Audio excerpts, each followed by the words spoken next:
Okay, I guess kind of like day two.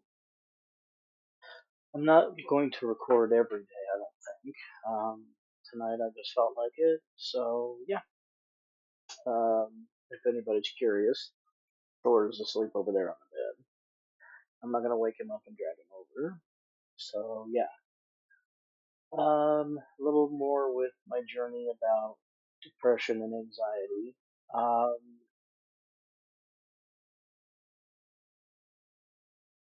at the end of 2019, the house I was living in, the furnace went out on it. Back in October is when this happened, and when the furnace went out, it discharged a lot of carbon dioxide. Nope, carbon monoxide. Carbon monoxide out into the house and the yard and everything. And my mom's husband had had a massive heart attack. And so basically that day, um, for all intents and purposes, I became homeless. Uh, it was a bit of a challenge.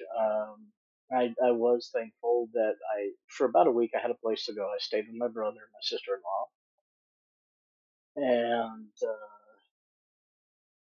we had to try to keep an eye on the house so we could find Thor, because he is a master hide and go seeker. It's more like a hide and go screw yourself. You're not going to find me kind of thing. But excuse me. It was just a lot, and that was a challenging time. Then in 2020, we had the COVID pandemic, where basically, in theory, the country should have shut down, but I'm not going to get into that. All of that mess aside, um, what should have been 2 weeks wound up being several months, and um, I wound up staying with a friend of my mom's after about a week at my brother's place, which it was okay, but I wound up staying in a room that with a futon and um, a couple of dressers and things like that. I mean, it was just 6 foot by 8 foot at best. That was a tiny room. Um, and so, and I had Thor, and then I also had his sister Ghost and Taz the dog with me.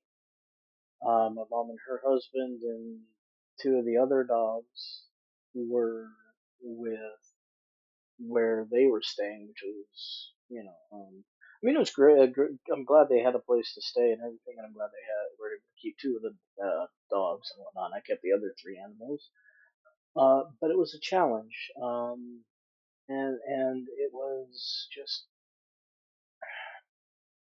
it was a lot, and I know my mental health was taking a hit for it. And there was one point in time where I thought about parking my car on train tracks and then just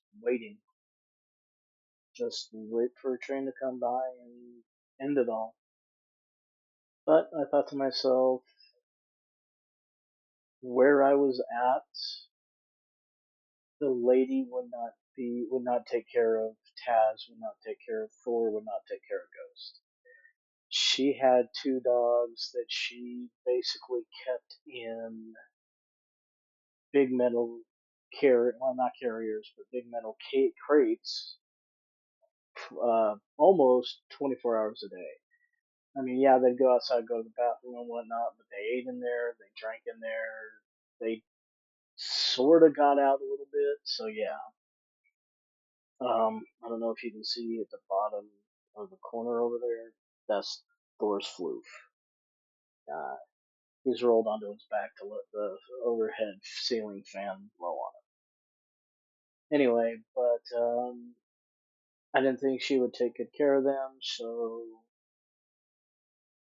for lack of anything to say, Ghost and Thor and Taz became the reason why I lived, which was okay. I mean, well, yeah, my mom too, but my mom and her husband, they were in one place and, pretty well looked after and whatnot. I was in a circumstance that I just didn't want to be in, and it was a challenge. I'm not gonna lie.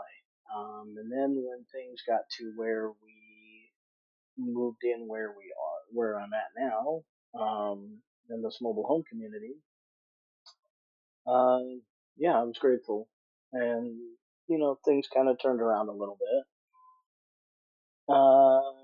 And then at the summer of 2023 is when, at my job, the line of business that I was working on, things kind of started getting really stressful. There was some stuff going on that it related to my side of the business, not the client side of the business, and um, I felt like I was getting super stressed over everything. I had an agent who went running to a supervisor saying that because I was holding her accountable for things, that she felt like, um, she was having some problems, and that I was driving her to kill herself. That didn't happen, of course. She's still on planet Earth, but um, at the time a lot of this came about, I had traveled to Colombia to help set up a call center for the line of business that I was working on. So for the client I was working on. My company is what's called a business process outsource. Basically, we do customer service work um, in conjunction with clients that have their customer service. We're just kind of like augmented. So yeah, um, and I was stressed. I've been stressed about that, and that was just kind of like a challenge because, of course, I was traveling out of country and being in Colombia at the time and just dealing with everything and having a team and all of that. There was just some stuff that it really was stressing me out and whatnot. And then once I was done traveling, well, during the travel time, unfortunately we lost Taz to cancer. It was a better option to assist him over the Rainbow Bridge rather than letting him suffer. He had a huge mass on the side of soft tissue sarcoidoma, and yeah, that was just, he was starting to have more bad days than good. And but on the day we made the decision to have, the vet was going to come over and help, was one of his better days, and I felt guilty. Um, I felt like I was letting him down. He kept me alive uh, during the pandemic, and I couldn't do the same. That was the emotional part. Um, excuse me. I know that he wouldn't have survived, like, for example, the travels to Colorado for surgery or anything like that, radiation treatment. Not only that, the out-of-pocket costs would be extreme. If I had the ability to do that monetarily, yes, but at the same time, could I put him through that? No. And then once I got done traveling to and from Colombia, um, the end of November, beginning of December. I finished traveling at the beginning of October, but the end of November, beginning of December, we lost Ghost. Ghost had been diagnosed with Addison's disease. She had a tumor on her adrenal glands, and she had also been diagnosed as diabetic. And that was just like another stab through the heart, losing Ghost. Because she and I would have conversations in the morning. We would talk. She'd meow, and of course I'd talk. And so on down the line. In fact, these are her paw prints on my arm. Um, it hurt. It still hurts. And I'm not gonna lie, every animal's passing, it does. It takes a piece out of me.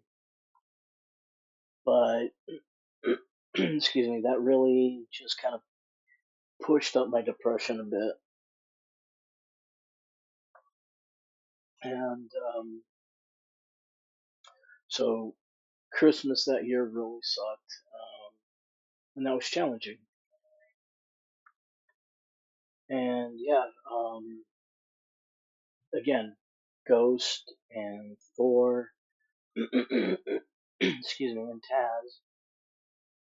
Those were the three animals that got me through the 2020 pandemic, got me through the loss of home, got me through um, a living circumstance that was just absolutely challenging.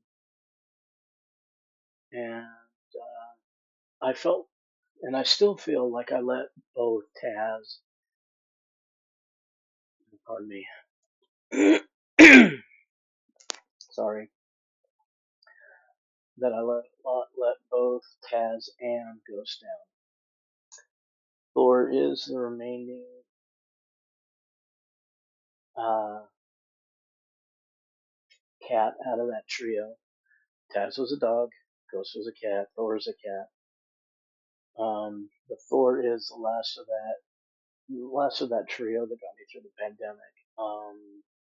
And he's doing well. I'm not saying that there's anything wrong. He is an old man. I'm not gonna lie. He's lost some weight and whatnot, and I can feel it. But he does well. Uh, Nurgle irritates him to no end. Um, but yeah, the Ghost's death really kind of sent me in a downward spiral, and I wasn't recovering. And the end of 2023 and the start of 2024, that was a bit of a challenge. And I'm going to go ahead and stop it here because this is about 13 minutes long, and that's a long time for anybody to watch this. And I'll record more in a different video about everything that went on through 2024.